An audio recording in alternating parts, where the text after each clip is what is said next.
Future is Human, we've got an incredible guest from New York in the USA who's currently at a conference, but he can tell us a bit more about that. We've got Alex Duran joining us today, and Jacob's going to start off with the first question. Yes, thank you so much for being with us, Alex. It's a real honor. But here on the future is human, we start off with a human question, which is basically, how are you feeling today, and how are you arriving at this call as a human, as a fellow human?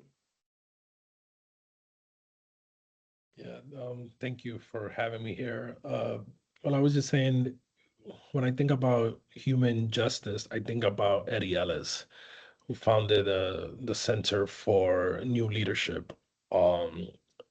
And they were focusing human justice and healing, right? Not criminal justice, which he always said that those two things were incompatible, to look at criminal and justice together.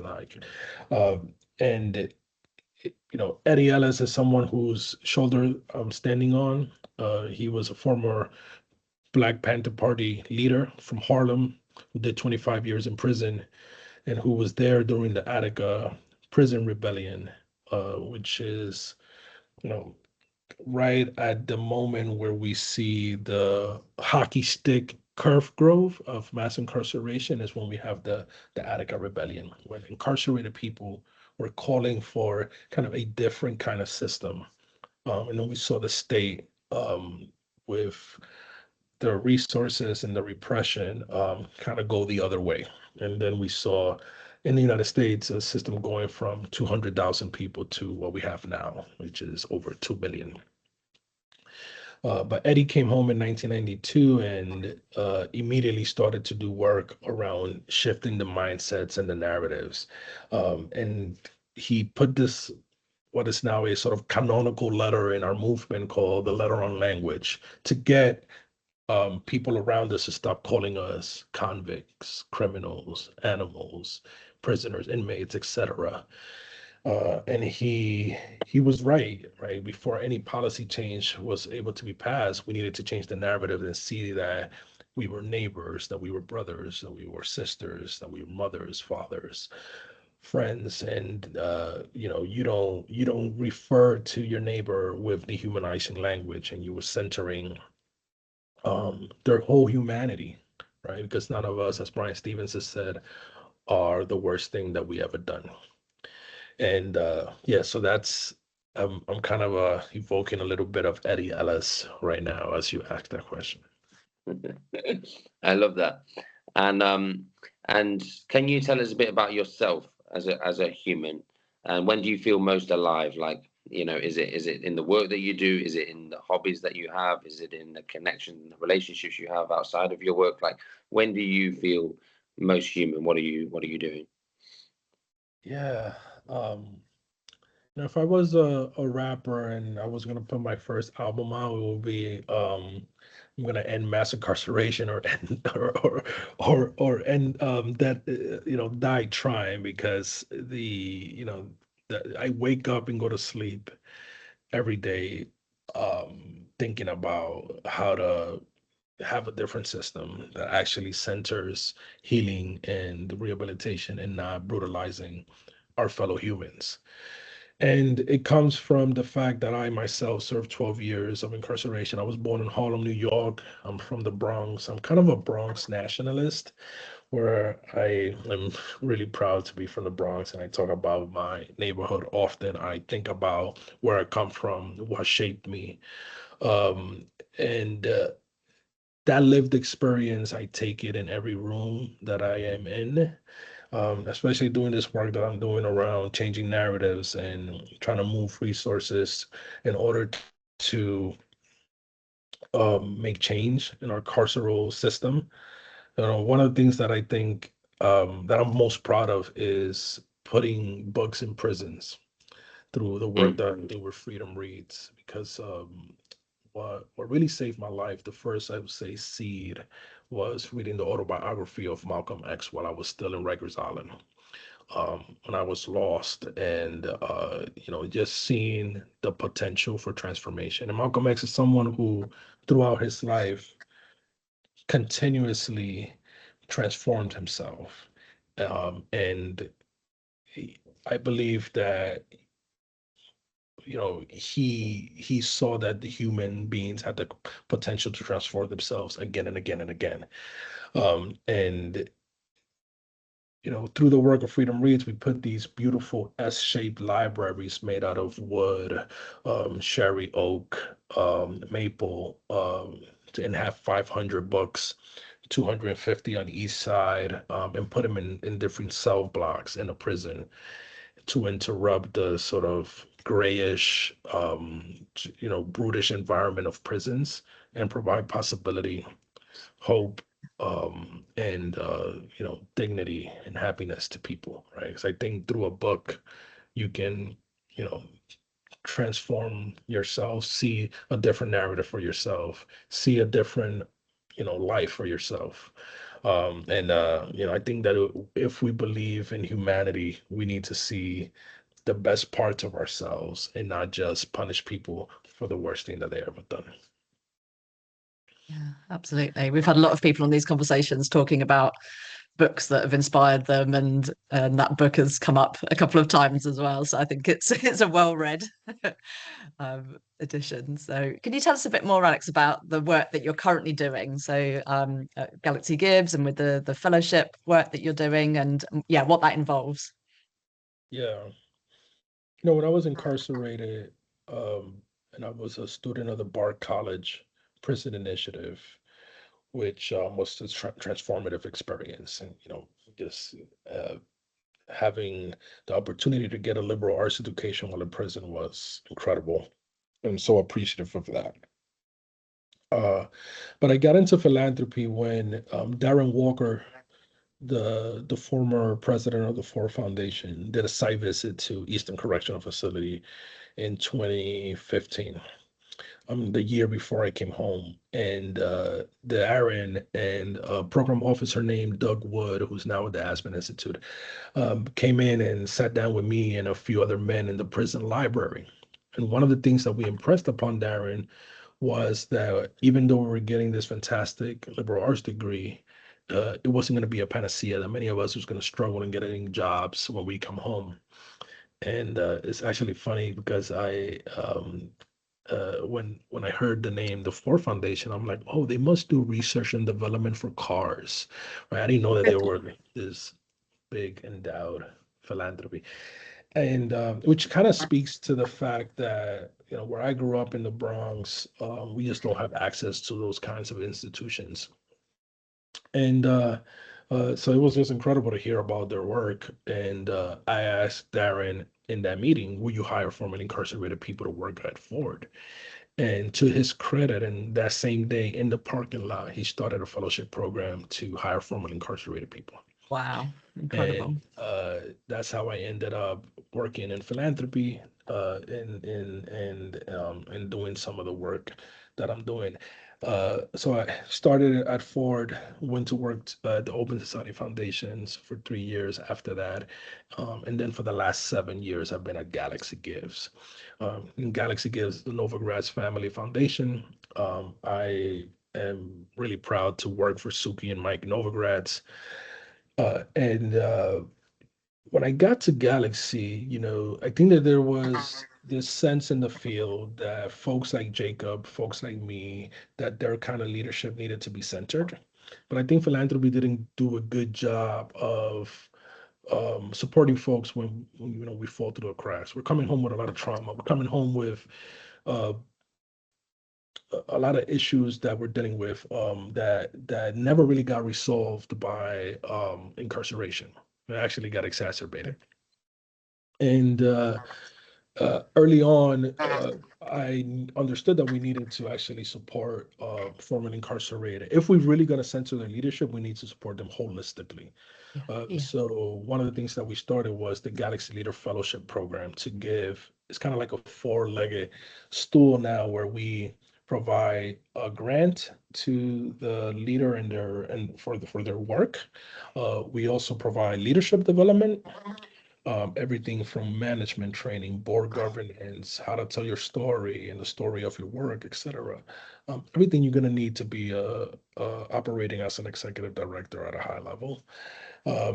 Then another pillar is convening and gatherings and connections, right? We have an orientation where we fly folks into New York City to meet their cohort and to see how the next 2 years is going to look like. Then we have an annual gathering, which is going to happen in San Juan, Puerto Rico, later this year, where we bring both the alumni and the new fellows together. So that's the entire community. And then we do a graduation for the cohort that's completing their fellowship. And we take them to the Redwoods in Santa Cruz for a sort of buffet style kind of like offerings of healing modalities. So Reiki, acupuncture, forest bathing, sweat lodge, sound baths. It's like, healing looks different for Wow. different people. So what we try to Yeah. do is provide them with different supports, and which leads us to my last piece, which is the supporting folks' healing journey. That is a pillar of our work, and is, I think, essential to support formerly incarcerated leadership. And we're really proud of that program. It's the flagship program of Galaxy Gives. And oftentimes joke we can swing a stick without hitting one of our fellows in the movement, because they're leading. And I think that that's a testament to just pouring into folks on a holistic level and not just on a transactional level where you give folks a grant and expect them to just go off, right? Because the tendency from philanthropy is Mm. when something happens to just throw their hands up in there and say, we don't know what to do, right? And Mm. I think that if we are gonna let formerly incarcerated people lead this movement, it has to be, we got to see them as a full human and not just as the product of their work. Yeah, absolutely. And we've had a conversation about, sound baths have been mentioned in another one of our conversations as well. So that thing about, self-care, around healing, around what that looks like. So yeah, that's really interesting to hear that that's such a crucial part of the leadership work that you're doing. I wanted to ask you, Alex, we've been asking people to either bring or think of an object that represents sort of a moment of humanness in your work. I wondered if you had anything that came to mind at all, a sort of a moment of humanness that you could pick Yeah. out. You first asked that question, I was like, damn, what is it? I carry a bag of Skittles with me everywhere I go. Um, uh, and that's because of Trayvon Martin, who was murdered in the state of Florida here in the United States. And he was murdered just because he was a black kid and, was walking in the wrong neighborhood. And, it's the sort of, because of the cardinal sin of our country, where, where we enslaved hundreds of thousands of millions of people, and we were still dealing with the effects of that. Is why Trayvon Martin lost his life, and he was carrying a bag of Skittles when he was murdered, and I think about him often. He's his mom, Sabrina Fulton, is a friend of mine, and he was just trying to be a kid. He was going to the store, buying some candy, walking back home. And, you know, so many people across the world don't get to live the full season of their humanity. And I think that the Skittles, to me, represent um, kind of like that, that hope that, that we can, that we could be better humans, that we can, that I think Trayvon and what he was holding literally and figuratively is something that I, carry with me all the time. Wow, incredible. And it's your why, your purpose, your mission, is sort of all wrapped up in that. I can tell. Yeah. Yeah, and Incredible. the symbolism of a packet of Skittles as well in that context. Yeah. I'm just thinking, the sweetness of, you know, it being a packet of sweets, right? And the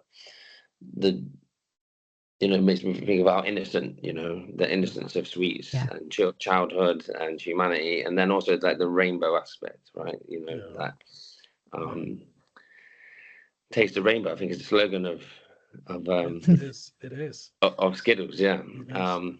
And you know how, you know, wanting to be moved towards tasting humanity, I guess.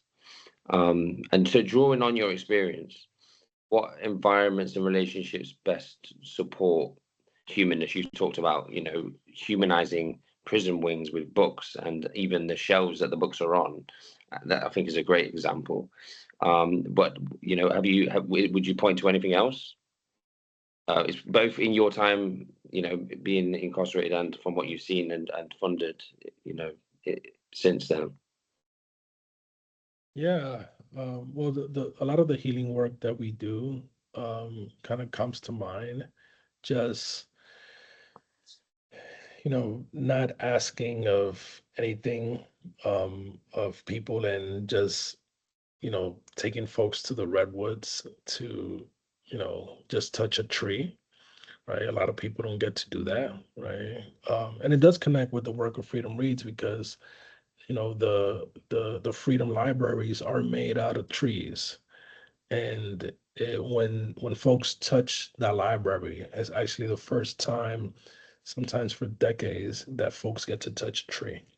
And we all know there's so much evidence that when you know when you come out of your house and you're experiencing sort of like flowers and trees, that it kind of, your nervous system reacts in a different way. And it's something that I grapple with all the time, because when you go to the wealthiest communities here in the United States, right, whether it is the Hamptons or Calabasas, what one sees is beauty. And you never see the police. That's the last thing that one sees there. But then when you go to the neighborhood that I grew up in on 183rd Street in Davidson in the Bronx, it looks very different. And you go to my neighborhood in University Heights, is I oftentimes I'm gonna try to show you. This is a recording, but it's such an important visual of what I mean. Um, so this is the community today where I grew up in, and this is the Upper East Side. And I show that to everybody because, like, those are the those are the signs that telegraph to people over time that they don't matter. When you step out of your house and you're seeing blight, you're seeing a dilapidated lot in the corner full of syringes and condoms and crack vials, that does something to a kid over time. And what I want for our country, what I want for the world really, is for us to make a different kind of investments. And if I had the magic wand with me, the 28th Amendment to the United States Constitution would be the right to beauty, and the right for all of us to live a more meaningful life, by having all of the, all of the resources, and invest in just the human potential of all people. And when I zoom out and I see how certain people are kind of forced to live, literally in a ghetto, and some other folks have all of the resources. That's why I think we have such a messed up world. And our work is focused on just seeing the full potential of human beings. And I think that, when the thing that makes me so proud is that, when you give folks the tools to heal and to show their full humanity, you just see them flowering in a way that is really incredible. Um, so yeah, that's what I would say to that. Yeah. There's so many things that come to my mind when you say all of that. So, like within the play punch that we developed, a lot of that is about urban design Yeah. and how certain neighborhoods are built, and what that kind of represents. And I'm thinking about broken window theory as well in terms of some of the stuff you were talking about in terms of the difference in between the care and access to nature and access to green space and access to beauty. um Can I say yeah. something about that? Pardon? Can I say something about that? Because I think that uh, some of my um, some of my heroes are the Young Lords, which was the sort of Puerto Rican counterpart to the Black Panther Party. And they, in the 60s and 70s, they thought they were going to be revolutionaries. And it's funny that when they went polling the community and asking the community, what is the number one issue? 8 out of 10 residents was saying it's actually the trash. It's actually like we just, like we don't get like just good service.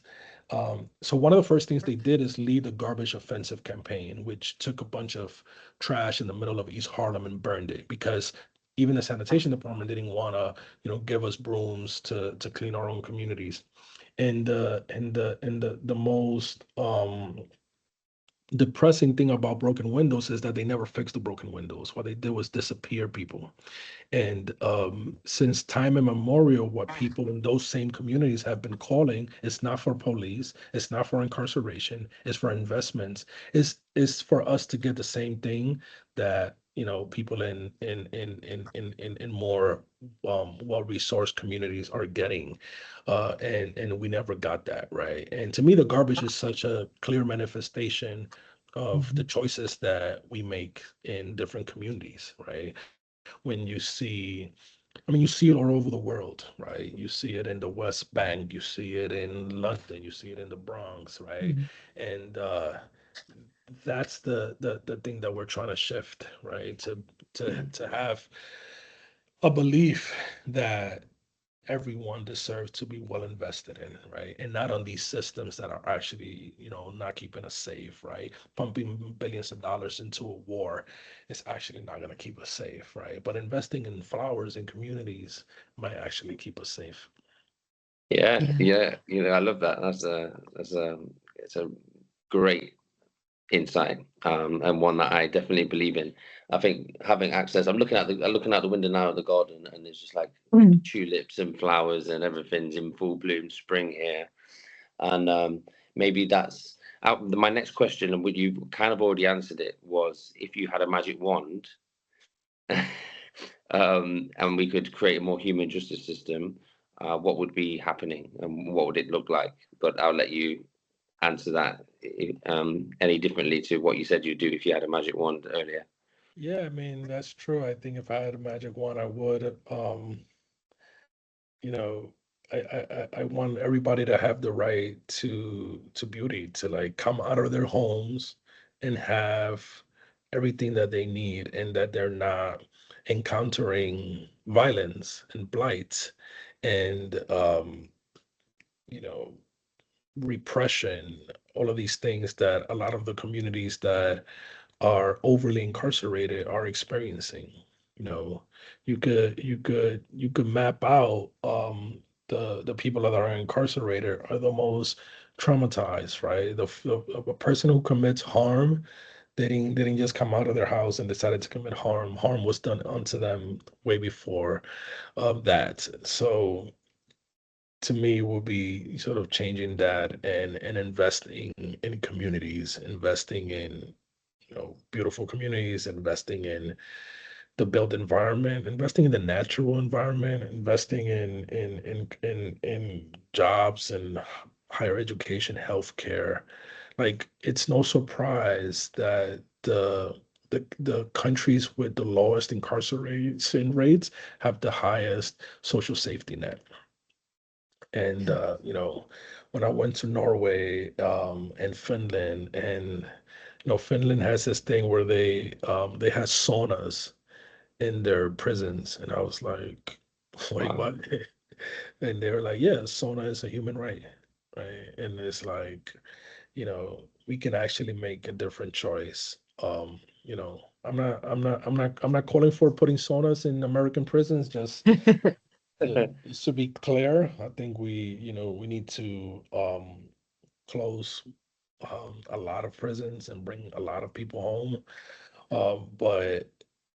But I think we need to start investing in the potential of human beings, not on their destruction. Yeah. It was interesting that you're talking about, how you've been influenced by visiting other countries. And that was one of our other questions was around, kind of your work across other countries and what benefits it's brought you. What have you gained from visiting other countries and thinking about their justice systems? And why is it important for us to work as a sort of a global movement rather than just within our own countries? Yeah, yeah, absolutely, 100%. One of the things that Freedom Reads is um, embarking on doing now is um, drafting model legislation to reduce um, folks' prison sentence for every book that they read. And Brazil actually is Yeah. already doing that. They have built out a program with that. So I think we need to, be in community with one another even more. Um, and yeah, I love what you guys are doing. Human justice is something that Eddie Ellis always spoke about. I'm gonna send you guys some resources around that because I think that you will appreciate a lot of the framing that was created by them. Incredible. And you've talked about kind of well-being and self-care. What do you do yourself to look after yourself, when doing this challenging work and how, yeah, give some other examples of, both for yourself and for the other fellows on your program as well. Yeah, I go to therapy every week. That's been amazing. Um, when I think about the place where I feel the most safest, is borrowed inside of a book. And when I was in prison, and you're dealing with I used to call it the dystopian Kafkaesque quagmire of prison. I I borrow myself in a book, and that's where I felt most at home. And I'm still in a healing journey, which is a zigzag. It's not linear, uh, but I still feel most at home inside of a book. And that leads us on very nicely to the final question, which I'll leave to Jacob. Oh, you're on mute, Jacob. Oh, sorry. I was saying what we ask everybody at the end of the series is what are your top recommendations that people should be engaging with if we're looking to create a more human justice system, whether that's literature, books, um, films, any recommendations. I know you have had fingers in many pies and storytelling, and you're a wealth of knowledge. So feel free to give us as much as you'd like. You can do a shout And out to the Alabama solution, yes, which I got to see in London at a screening, which was incredible. Uh, yeah. Um, think you can't go wrong with some poetry. Um, I had on the wall of my prison cell, I had a Mahmoud Darwish poem, "The Prison Cell," taped to the wall, and I used to read it every time I used to leave my cell. That's a good poem to read. Also, the poet Dwayne Betts, who is formerly incarcerated, and he leads the organization that I sit on the board of Freedom Reads that puts, um, um, freedom libraries in prisons all over the country. I will look at his work and look at the work of Freedom Reads. I think it's really incredible. Uh, look, supporting folks in prison and seeing their humanity by putting books in there. I think it's incredible. I think we should do that all over the world. I see it kind of as a Trojan horse because there's so much advocacy going on and policy changes and stuff, but just believing in incarcerated people, giving them a book to, I think it will transform their lives. So I will take a look at that. Perfect. And you want to tell us just a little bit about your involvement with the Alabama solution as well, and how you got Sure. involved in that and why? Yeah. Uh, you know, mass incarceration happened because of a narrative, right? That some communities deserve to be over policed and over punished. And so many of us been trying to tell a different narrative. And the I'm so grateful that I'm part of this project, because this is the first unsanctioned filmed that was ever created, that without the sanction of the carceral state. And it happened because Andrew Jarecki's wonderful daughter, Jeremy Jarecki, had read a book called The Sun Does Shine by Anthony Ray Hinn, who was exonerated in Alabama. And she asked her father during spring break, in 2017, could we go down to visit the Equal Justice Initiative Museum? And when they went down there, they got a tour by this woman named Michelle Browder. And that was around the time that the DOJ launched this investigation, because all of these women were coming out pregnant at Tutwiler prison, and like people were wondering, wait, what's happening here?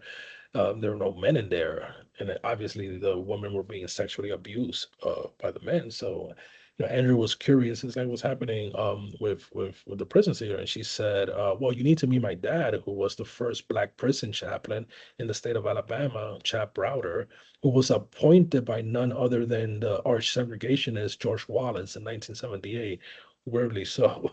And Andrew and Chap had dinner that night, and Chap says, we're about to do this revival, which you see at the beginning of the film. You can come in and record it. And as soon as they came in, they were um, they were told by some of the other men, they're not showing you what's really happening inside of these dorms. And when we eventually connect with the Free Alabama movement, the men who founded that organization started to send us footage of what was happening inside of the dorms. And we would eventually meet Sandy Ray, whose son was murdered, and we try to tell her story in the film. And like we haven't been believed with so many. I mean, Jacob could relate to this. So many of us been trying to tell this story for a very long time, and really proud that we got this into the world, because most people who see this film, their response is like, I didn't know. My own family, actually, I used to call them all the time when I was incarcerated and tell them what was happening. And then when they saw the film, they were like, oh my God, I had no idea. So it's just hard for, I think a lot of people can't imagine, don't want to imagine that kind of brutality happening, right? Our prison systems operate as black sites. Nobody can go in.